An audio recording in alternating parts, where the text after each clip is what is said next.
On this episode of Ask the Masters, Master Michael Nance sits down with Danny Wang, a social media guru. He discusses how he grew his Instagram account in just a couple of months and how it's still important for your business today. Enjoy this social media in-depth episode. You do not want to miss the next lifestyle event with Ask the Masters on February 27th and 28th. We are being hosted by Bazaza Tile, Laticrete, and Wet Edge, and we're going to get dirty. We're actually going to install paper-faced Bazaza Tile with the backdrop of Laticrete, all at the Wet Edge facility. Enjoy. People, they don't know what I look like. Yeah? Yeah, because I don't post my face. So it's because I don't want, also, I mean, I just feel like I don't need to have my face be part of, my brand, right? So. Yeah, no, I got it. Yeah, that's that's the thing. I'm not a very social media guy, so I don't know a whole heck of a lot about that. But they tell me you've got some rockin' million followers, huh? No, almost 100,000. It's not it's where I get like million and a half views, and that's a lot of people. Yeah, it is. So it's just no, it's because we're trying to bridge, because I come from. Also, I've been in the industry for a while, but then same thing I was telling Randy when I was first started doing business. I use YouTube, kind of see the really cool stuff that they've been doing, and it just helped me kind of understand, how, it creates that mystique where it's like, okay, not mystique, it creates that where it's like, oh, everybody's so intrigued, like how you do it, right? Yeah.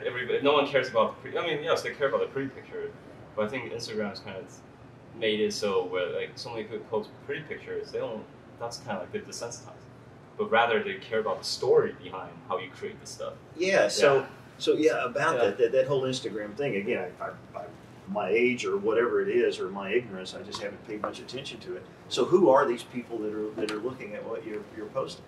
Random people from the whole world. Yeah. So this is just people all over the world who have an interest, not necessarily a customer who's shopping for a swimming pool. No. So there's people that are in design, people that are in building, people that are just randomly they're interested in this. Yeah. So. And that's wild. But you say a million views. They're all over the world, they're not just U.S. Then, no, they were from like Dubai, South Africa, Europe, all sorts. Yeah. That's wild. So what do you think the percentage is? Is it just a lot of folks here? No, it tells you. So about 50% of my following base is it's in the U.S. and then the rest of it is in Brazil, I think India, China. Yeah, kind of breaks it down. That's cool. Even does it by their age group. Yeah. So, it does. It breaks it even down age group, and then also breaks it down to men and women. It also tells you what time they come on. It also tells you it tells you a lot of things. That's why it's because it's a marketing thing, right? Yeah. It tells you what city in the whole U.S. is the most popular. So, can you see the majority of the demographic in terms of the age group? So, what's the biggest age group paying attention? 25-34. Yeah, by far. And is it by far interested? Yeah. And do you know why that is? I mean, what's the I think it's because they grew up in. Also, I target towards that age group, but also because I'm similar to that age group. Yeah. But also, they grew up with this as part of their life. Like for me, of course, because for me, like I think cell phones started becoming popular when I was in high school. Yeah. But for them, that's like since middle school they have. Social media and all that stuff. So do me a favor and back up a little bit on background. And I want to come back to this because this just prompts more and more questions. But I want to know more about you because I've been told a little bit and I'm impressed with what I've heard so far. But give me an idea of what got you started in swimming pool stuff. So my father's had a similar business where he was doing home remodels. He was doing swimming pools, koi ponds. So actually, one of my first job was I cleaned koi ponds. So I was. How old were you? I was 16. Yeah. So I cleaned koi ponds, understood how the system worked, and that's kind of where my first dabble into all the hydraulics, all the like the plumbing. Yep. Because it has a biofilter, so it's a little different than it's a little different than I mean, it's a little bit more technical because now you have living creatures. Mm-hmm. So I cleaned them, and actually I work in the field. I dug gas trenches. I did plumbing. Yeah, I did sprinklers. So I was always the helper. Round up. Yeah. So literally, I tell people like I started from digging trenches. Yeah. Yeah, and the design part it's kind of hit me about 4 years ago, because I didn't know how to design. Oh. Yeah, I didn't know how to design. I was only a builder for all the top designers. Okay. So I work with all of them. I was always the guys. They throw questions. They throw stuff at us like, "Hey, how to build this? How to build that?" Yeah. So I built it for them. And how I got into design was purely by not by luck, but by kind of like a poor situation where I sold way too many jobs and I couldn't do anything. So I started working for some of my friends in the industry as a salesperson. And as I start selling jobs with them, then they realized, hey, you're actually a pretty good designer. So I was like, oh, I didn't know that because no one ever told me. Yeah. So then I was like, oh. Let me interrupt. So what did they mean? I mean, how did they discover, if you were building things, how did they discover that you could also design things? So 1 year I sold $6 or $7 million in 4 months. And I was like, I got stopped because I know for sure I can't build this. So at that time, when I stopped, I didn't know what else to do. When my friends were like, "Oh, hey, we know you sell a lot of jobs.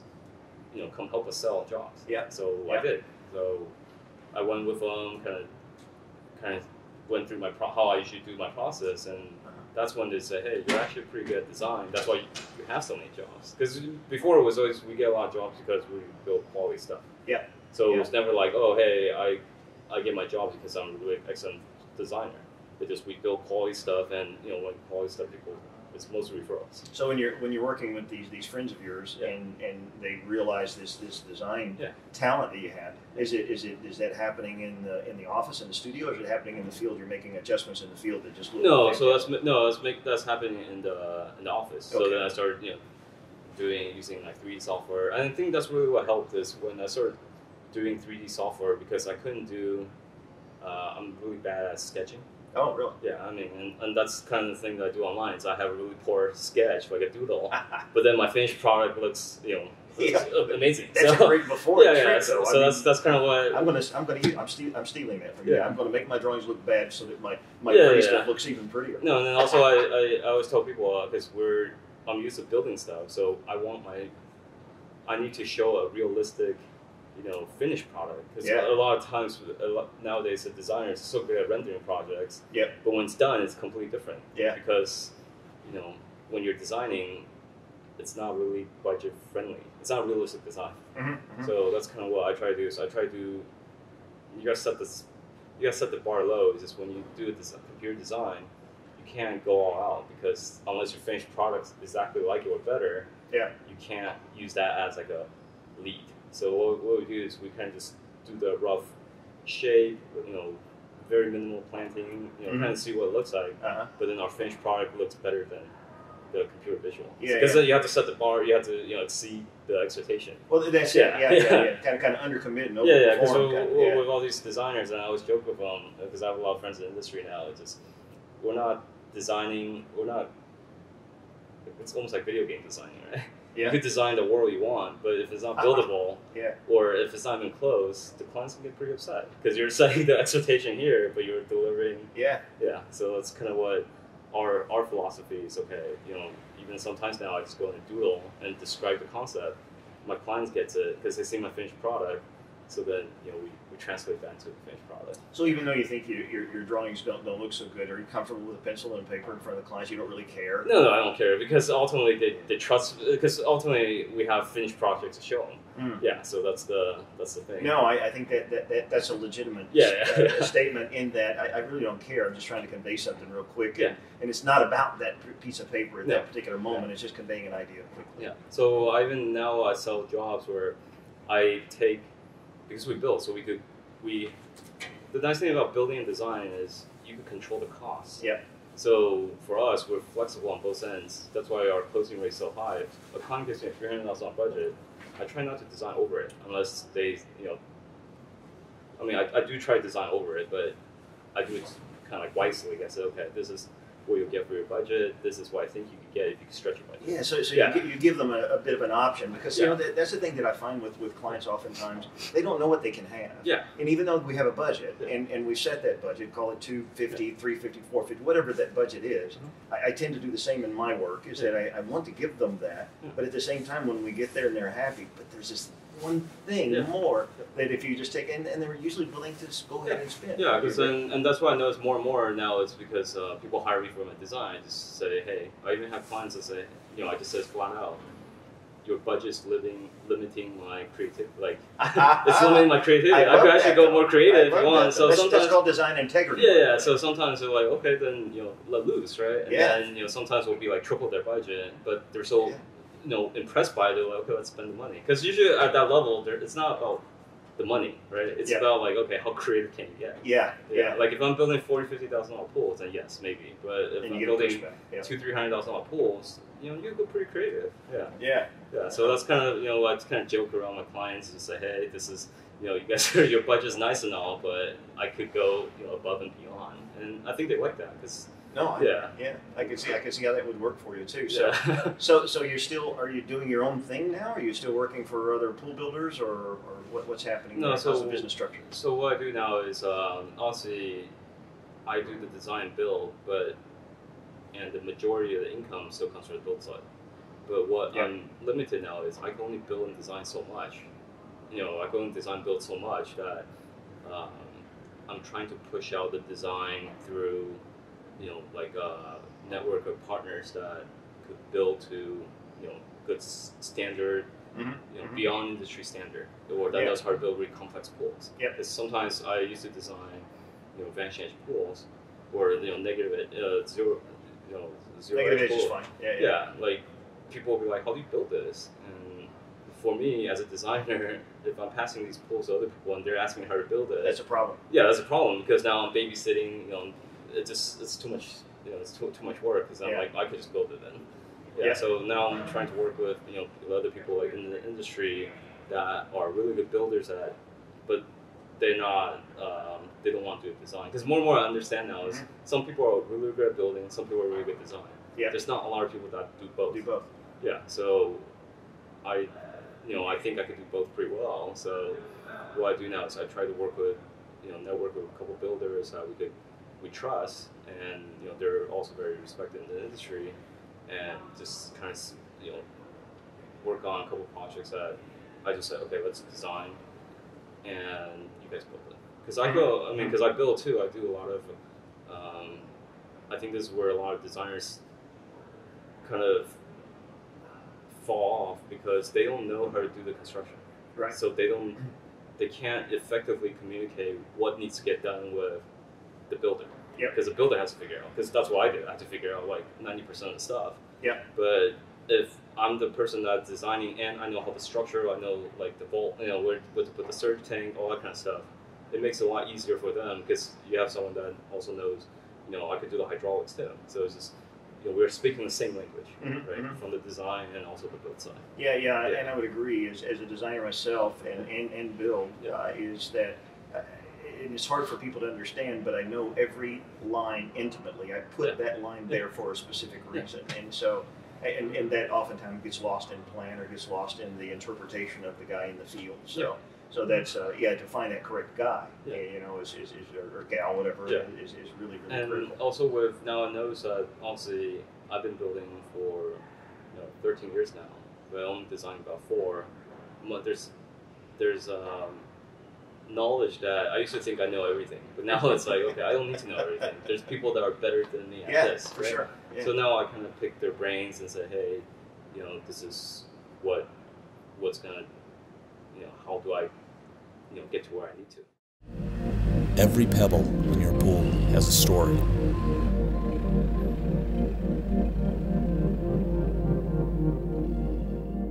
Come find that story with Ask the Masters on February 27th and 28th, Mesa, Arizona. So I think that's kind of where you guys come in. Since you guys are like the people that say, hey, this is what you guys need to do. Because for me, I kind of went without like formal education. So it's very hard for me to explain what goes on in the head to, or how I got there. Yeah. With you guys is you guys kind of have a structure set up. So hey, you know, you guys could do what I do, but these guys are the one that can actually structure and get you to what you guys need. Yeah, you're exactly right. So it's it's the vernacular of the industry for sure, and it's that comes through on plans and how to do that. And that was going to be kind of another question I had for you is based on your background, and then you say you design. So whenever what is the process of that design? Obviously, it's this beautiful, pretty picture that we ultimately present to the client and sell into the client, but now we have to go back and make a construction document, and so now we've got to start breaking the thing down in sections and details to convey. And so where's your background there? What took you and taught you that particular skill? That's something that I don't know how to answer yet, because because I get asked a lot. So tell me about your plan. What's your plan process? What does it look like after you sell the idea to the client? Now you've got to bring it to fruition when you go to build. How does that happen? So because I do my own builds, we actually don't do construction plans. Okay. Because I'm on site. Yeah. Right? So currently, I think, and we do our builds pretty fast. So I think a part of that is because we don't draw plans. Because sometimes drawing plans it takes a long time. Yeah. And it does take. And sometimes it's still wrong because your measurement is a little different than the field. So typically, the typical process is once I get a concept through the client, I actually go draw everything on the field and make adjustments in the field. Yeah.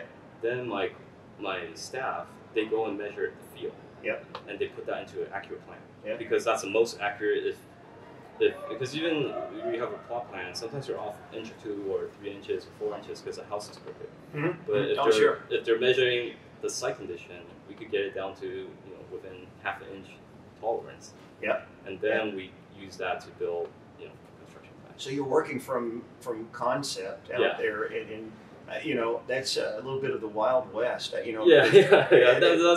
not a traditional way. But, and what I realized is it's not scalable because then not many people could do that. But what we're trying to do is I'm trying to train my staff. Or I have a lot of staff that comes from design school, like they have masters in landscape architecture. Yeah. They're so used to working in the 2D space. I bring them down to the construction site and say, okay, now visualize in 3D space. Wow. Because that's how I visualize, right? Yeah. So that's kind of how. So have you had anything just blow up on you because maybe that's every single day. I think that's every single day. If I don't have anything blowing up, I'll be kind of shocked. It just but more. Not just from the same. I'm in the industry too. Trust me, it blows up with me, and I have construction documents. Yeah. But because of the lack of construction documents, do you think things get lost in the translation, and that's caused problems for you? I mean, it's caused problems. It's cost me millions of dollars, and what we do now is, I'm kind of to understand that, because also design to me is almost like a new superpower I had to go learn, right? So I'm kind of managing that, like how to control it. It's like, okay, now before I would just do it myself, but now it's like, okay, how do I do it so that everybody understands? Yeah. So we're kind of training that my staff and kind of reconstructing that part. So we're rebuilding that part where let's document the process. Okay, go on the field, draw a concept, draw the elevation, and then kind of build a plan per that, and then we duplicate the process. Yeah. So that's kind of how we're working on it. Yeah. But you're crafting that even as we speak. I mean, you're getting better at that and trying to evolve. Do you see yourself going into full-blown construction documents like you've seen on other projects ever? Or do you think that's going to hinder you somewhat? No, I mean, we do, because I used to get construction documents from landscape architects. Okay. And I just joke with my office, like 50% or 60% of this is not how you build stuff in real life. Like a footing detail. You think it's that big of a percentage? Yeah, because everybody has standard, like plaster details, wall details, but that's not really how you build a wall, right? Yeah. I mean, to me, that's not how you build a wall. Okay. But or how you build plaster, or how they always draw the pool too, but that's not really how you do it. Yeah. So what I do is I try to take pool engineering, like I use them for all my engineering. I take their structural plan and put it in my construction document. Because that's really how you build a pool. Yeah. So we're trying to skip a step where there's no point in drawing a senseless wall with rebars calling out. Now yeah, I'm right? getting it a little Yeah, better. yeah. So you're not in the field just going blind, just making No, stuff up as you go because along. a lot of landscape architect plan, that's what we have to do is, okay, they said pool, and then they draw the little plumbing. Yeah. But really, that's not how you plumb stuff, right? Okay, it just it's pop up here. Yeah, no, you're right. So yeah, I'm trying to save on there's time. another set of drawings called as-built. Yeah. Which is, that's how it was done. But, Yeah, so we're trying that's to after. do one step further, so we're trying to make it more efficient. Is okay, now we're working with builders. I'm trying to make it as simple as kind of like when you build IKEA furniture. Mm-hmm. You can piece it together. Anybody could do it, or like Yeah. Lego. Like my 5-year-old son could build a Lego. Yeah. Yeah. So we're trying to do it like an as-built plan before it gets built, because we could do both ways, right? So I could design it with the proper rebars, with the soil, read the soil report, get the soil review, engineering value, and then have the structural plan be as our like elevation. Okay. So it's got the correct. It's very accurate. So you are using engineering. Yeah, So, we're so there definitely is that using step engineering. of construction document Yeah. occurring there. Okay, I misinterpreted some of that. Is it no? We just No, concept no, plan to no, go no. build swimming pools. No. This I got to know more No, about. that's maybe like that's no. We Especially definitely. you're working in California, you've got engineering No, standards. yeah, we got. But just we kind of memorize our standards. So like all the pools now we know. Okay, this pool is gonna have differentiation, settlement. So we do double curtain. So like we already know all that ahead of time. But a lot of designers don't. You're just Yeah. but you're just making a more. I'm intrigued by that. Yeah. Too. You're just making a bit more of an efficient process Yeah. within in-house. Yeah. And let the engineers, the architects, and landscape architects, let them produce their documents, and you just feather all that into what you're doing. Well, I produce. No, so what I do is I produce all the documents. So because I do the whole project. Okay. So like interior, exterior, and construction. Okay. So what we're trying to do is I made it very efficient in my head, but it's not very scalable. So what we try to do is, okay, let's bring this whole thing into one in-house department. Okay. So then we're not having, because one of the biggest time waster when I was working for designers and contractors was always, okay, let's call the architect. And then once you call the architect, you got to call the structural engineer, you got to call the landscape architect, you got to call the pool guy. To me, that just, it's a very long process. It's cumbersome. Yeah. So everybody blames each other. It's Yeah. like you draw drawings wrong, or blah blah blah. So what we try to do is we try, do the whole thing in house, because we could see A to Z. So then that way, when you draw a set of plans, I think it's the most efficient, because you could communicate internally. More accurate and efficient. Yeah, versus like blaming other people. Yeah, sure. Sure. Because you guys probably get a lot of this where they say, hey, you're the pool guy. They bring you in, suddenly you have to fit in with the architect, the landscape architect, the interior designer, and there's so many people to report to. Yeah. I got it. So, but the other thing too that you just touched on, you said inside outside, and I was a little bit prepped on the way in that they said you do some house things as well. Yeah, because that's kind of my forte as well. If you work from a holistic standpoint, which it sounds like you do, when you walk into the space, sometimes the house is not quite right for what it is that you want to perform, and if you can blow the wall off the back of the house and extend it. So I think I really one of my biggest tasks when I used to work for the design and builders is I was the guy that picked all the materials. Yeah. So and I think that's still one of the biggest things that sets our design apart is actually material selection. That's very, very crucial, because all the colors, everything added together. Colors, textures, all of it. Yeah. So I think that was my job, and more I'm beginning to understand that. Because I used to hire landscape architects, like, oh, you guys go do this. And then I realized, oh, that's not what they learn at school. Right. So more, I think I designed like an interior designer, even like the space plan. I just didn't know it. So, it just came in, yeah, so then as we start doing the exterior, the clients would be like, well, now the exterior looks really nice, my interior needs work. So then, we carry the outside back in. Yeah. Or a lot of times I design, if it's a brand new build, I try to carry the interior to the exterior. Yeah. So more and more, just to a point now, is if I see a client with, blank slate, I say, okay, let's just do design all one, because it's easiest. Because then I could carry this material. Let's say, I could do an accent tile in here, and I could accent it on a water wall. Or a lot of times we like to extend the outdoor material indoors. So we'll use stone, we'll use porcelain tile, obviously wood we can, but it's just when you design the whole entire space, it's even more cohesive than I'm coming here to do the pool. Exactly. Yeah, continuity in design. Yeah. You carry everything forward. Yeah, so that's kind of what we're working towards. And like I said, I don't think that many people would do it, but since we could do it, that's one advantage that people hire us. I completely agree. Yeah. And it makes just more efficient on everything. I mean, it's more scope, but for me, I'm managing a 7-figure job instead of a 6-figure job, right? Yeah. So because of the interior exterior. Yeah. And now we could use design elements in the inside, also on the outside. So a lot of times we'll carry, like colors, textures, and we'll even extend walls from the inside to the outside. Mm-hmm. Yeah. So well, as you said, it's cohesive. Yeah. I mean, it's a cohesive process and a holistic process. I use that term holistic all the time just because I'm sitting here looking out that window right there. Yeah. Then if I can bring these two things together visually, then why wouldn't you? Yeah, and that's how I do a lot of designs for clients too. I kind of go, if it's a remodel, I kind of go into the existing space and say, okay, this is the existing things that they like. How can I incorporate this outside? I think a lot of I don't want to say pool builders, but just a lot of contractors, maybe they don't have that vision. They're not good at,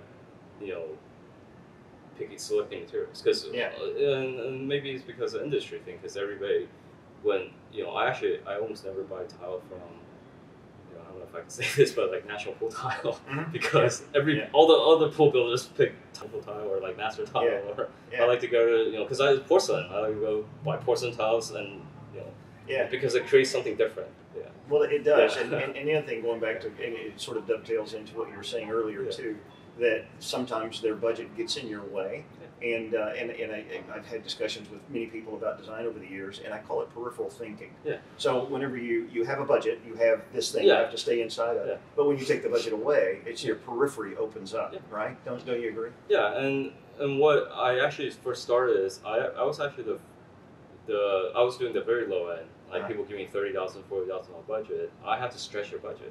Yeah. So what I used to do is sometimes I even go to I think Oceanside has an outlet. Yeah. I go and buy overstock materials for $9 a square foot or wherever. Yeah. Because to me, I'd rather use a $9 square foot glass tiles that's still because the nice thing is if we design it, I could go pick out something that's cheap and still looks good.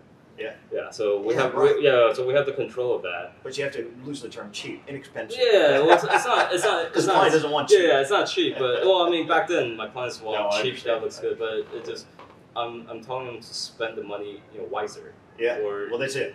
Exactly. Even yesterday, they appreciate that. I had because you're going the extra distance, and I think yesterday we were talking about with one of the colleagues. It's just for me, I don't like to just blow money because they have money. Right? Yeah. Instead of spending $200,000 on all glass tile pool, all white glass tile pool, I just recommend doing plaster. I know that there's minor differences, but for me, I could take that $200,000 I saved. I could go create a custom sculpture, custom chandelier, or something that adds a lot more wow factor than having simply say, hey, I'm doing all glass pool. That's it. Yeah. Hopefully the client recognizes that's why they're there. Yeah. Is because they haven't thought of that. Yeah. They haven't thought that through. And that's what and that's kind of why I call the next level, and that's why people pay me, because I go in as, hey, I'm not just here to spend your money. I'm actually here like managing your money. Where I think, okay, if this is going to cost $200,000, where I think the design value you get is only maybe a $5,000. Let me go create something super custom for $200,000 that will blow everybody away, right? Yeah. So I'm more like visual designing versus just say, okay, let's just do all glass tile because I need to do all glass tile. That's it. No, you're exactly right. It is about the visual. That's all right. We see everything. We experience the space here first. So let's give the most bang for the buck with that. So, Danny, I wanted to come back around to the Instagram thing. Yeah. So, on that, and talking about clients and that age group that you're speaking of, that 24, 35, did you say that's the biggest hit? Yeah. So, do you think, or do you know that you've gotten any business from that? Yeah, I mean, it's very. That's what it's so easy to track is, I've gotten probably $2 or $3 million in business just this year, but I'm getting about 5 to 10 inquiries a day. From everywhere. 5 to 10 what? Inquiries. Yeah, because my audience base is pretty. It's not just it's not so much about it's just big. It's very engaged. So what we do is we this is whole marketing thing is my audience base. We're about 7% of my audience engaged, and out of 100,000 people, that's 7,000 people a day. Yeah. Either liking my photos, sharing it, commenting on it. So and make the effort because what people, what I get a lot is, okay, how come you're spending so much time on Instagram and engaging with people, and these people might not be your clients? Mm-hmm. And I always kind of think of, there's a really famous Porsche commercial. You kind of see them when they're young. Like I don't know if you've seen the commercial, but it shows a little kid go to a Porsche dealership, wanting to own that Porsche. Yeah. And 25 years later, you kind of see that. Yeah, you kind of see that. It's kind of like during my age is like the Lamborghini poster on the wall. Yeah. It's just you create. And I try to do it where I do these $100,000 million designs, but I'm also trying to get the younger audience to engage. Say, hey, I came from nothing, right? I didn't go to top design school. I didn't go to top builder school. Technically, you could do what I do, right? If you just put your effort, or you have the proper channel to go through, you might not, obviously the upbringing is different, but through proper, channels, like kind of like Warship University, you could learn the steps of being, even if you're like 70% there, that's good enough. Yeah. And I think another thing is then, the younger audiences, because I have a very difficult time hiring young talent, because no one wants to do construction industry. It's not sexy, it's not cool.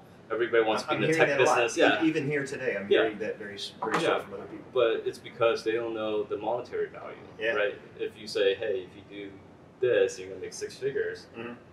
Suddenly, a lot of people will be open to it because they always think, doing pool builder, you make $30,000-$40,000 or whatever. But if you attach, a realistic dollar amount, say, hey, if you put in your, time, in a couple of years, you could be making 6 figures. There's not many industry you could do that nowadays, right? Yeah. So I think that's kind of what I wanted to share the message kind of with the younger generations. Okay, this is achievable if you're just willing to put your effort in it. Yeah. Yeah. So with that piece of the story on the Instagram thing, is there anything else that sort of you think is the success behind the whole Instagram following that is bringing people, such as just the beauty of the work? You think that is? Well, no. I think I also try to create a very real message, because Instagram is getting to a point where, and this is kind of the whole society, everything looks perfectly beautiful. Yeah. If you look at my Instagram page, it looks like crap, because it's all before photos and after photos. Oh, okay. Yeah. So that's really what grew my following, is people see the before. Yeah. And they see what can come after. Yeah. And that's kind of what I'm trying to very consistent with my branding. Before I was nobody, but through this process, I could become this, right? Yeah. So it's kind of funny, because I brand my posts kind of like how my personal life is. Before I was kind of like either empty lot or really just all crap grass or whatever. But if we could turn this into something beautiful, we could do that with other people. Well, the transformation. Yeah. No, I got it. And there's something noble about your passion here. I feel and see that passion, and it's just not about making bucks, but it's also about inspiring others and giving the client something extraordinary that's unusual. And so I applaud this noble cause that you're pursuing here in your career. It's because I used to make everything about me, and I was growing. I used to try. I mean, it's kind of like superstar attitude. But that was very toxic to everybody in my company. Yeah. So more, and I failed. It's also called youth. Yeah, and and especially I was really young, right? So I think that what happened is, I went through failure. Yeah. Then through that failure, I know, okay, I can't do this without team. Yeah. And how do I build a team if there's no one wanting to come on the team, right? Yeah. The only way is then you inspire them. You say, hey, this is where I came from. This is my background. You could do it too. Yeah. Right? Because I get tons of messages like, hey, I'm in architectural school, how do I do what you do? Or I'm a landscape gardener right now, how do I do what you do? And I say, hey, I didn't go to architecture school, or I was a landscape gardener, right? I dug trenches, all that stuff. You just gotta go through this and hear the steps to, even 50% of what I do is a lot already. Yeah. So that's kind of what, what I'm more involved in social media is, because I mean, to be honest, I had probably serious depression before I got on social media. But more and more I saw, because everything to me is very, to me I thought it's given. Oh. So I was very spoiled, because I had these abilities. I didn't know it's not difficult for other people, it's just I didn't know it came so natural to me. Yeah. So now it's like, okay, every day I'm getting inspiration messages like, hey, I want to do what you do. And more it's like, it's a bit humbling. Yeah, more it's like, oh, hey, I'm I'm being a spoiled brat here, taking everything for granted. But now I started giving them feedback, and I didn't know that one feedback could change someone's life, so much. And more, and it actually kind of got me out of depression, because it's just, now it's like, oh, I didn't know a simple message or a simple story, and that's what I do a lot is on my posts. I do storytelling. I said, okay, this is where this is where I came from. This is where what I'm getting into, or like, and I do interaction, because what you can do on social media is you can get instant feedback. I'll put, okay, what do you guys want to see more? And there'll be like 100 people, and I do a lot kind of like, not ask the master, I do a lot of question answer, and usually it's like 100 people. They'll ask questions, and you engage, you answer questions. Time consuming? I mean, does this really take a lot of your day? Yeah, it's 40 hours, 50 hours a week. But like I said, I always joke with other people, like, I'm on my phone, but if my phone's making me 6 figures, 7 figures, like, it's okay. It's my job, right? It's my job. My job is public relations. And what it is now, if I'm getting 10 leads a day from Instagram, it's saving me 10 outbound trips to visit clients that might not be mine. I can filter everybody out on Instagram, or I can filter out, I can send my sales rep. It's a lot faster. And also it's reaching, different markets. Like my hottest market right now is Miami. And that's something that I would not have known, right? I always thought if we ever expanded, it might be either NorCal or New York, or even Houston for a while. But now it's like, I'm getting so many phone calls from Miami. It's like, wow, okay, natural, you gotta go where the demand is. So that's, if we ever open another office, it would be now in Miami. And so within that design work, do you stay in Southern California, or you're in Southern California? Is that where you are now? So are you? And you're talking about opening an office. Would you just do design work? Other places, consultation kind of thing. And so that's kind of what even I come to the shows to meet a lot of East Coast builders. So because what I didn't want to do is I didn't want to bring how I build things to. I don't want to reinvent the wheel. If they're building, tons of pools in their territory, I just want to work with them. And because they already have the system, regulation, all this stuff down, versus I'm trying to bring how I need to build a pool to them, right? Because if they're doing that at their turf, and sometimes we do things differently. I know through Ask the Masters, you guys everybody has different waterproofing, dam-proofing process. No, we see it across the board. I do exactly the same thing whenever I travel and does design and build. The old term, win and roam. And so this is how you do it here. I'm open to the idea. If I see it and it's wrong, and I know that it's wrong, and there's potential failure there, then we're not doing that. But I will work. And because the different, it's just like for me, one of the biggest recent thing that opened my eyes is building in Florida. There's a lot of water. I don't know how to do that. Right? I can only understand I understand the concept of it, but I don't know the exact process. Through the city or design. So I said, okay, I'm gonna not even attempt that, because I can't afford the failure. I can't. And I learned that these guys are expert in their field and their jurisdiction. Let them do it. I'll just kind of put my spin on it. Even that's why I do full engineering stuff. Is the shell looks like this. I just create a nice shape from it. And that's kind of what them is. Square pools, whatever. It's not, for me, the design is not where it's actually like the finishes. So as long as I can finish it, then. But it has to work. That piece of it, I think Steve Jobs said it is just that it's foolish to just look at something and appreciate it for the way that it looks. It also has to work. It has to work. So it can't fail a year from now. So you really got to be cognizant. So for us, that's why we only that's why we're working with Ask the Masters. Also, that's why we're kind of working with this is also, you guys have been in the industry for a very long time, and you guys already have the established network. We just work within that network. There's no point of me trying to train a new builder from, because sometimes I even learned this sometimes, and I think you guys still too. There's still new things that I have not discovered. Oh, sure. We learn every year. And so I'm not there trying to reinvent the wheel. I don't need to create a new process.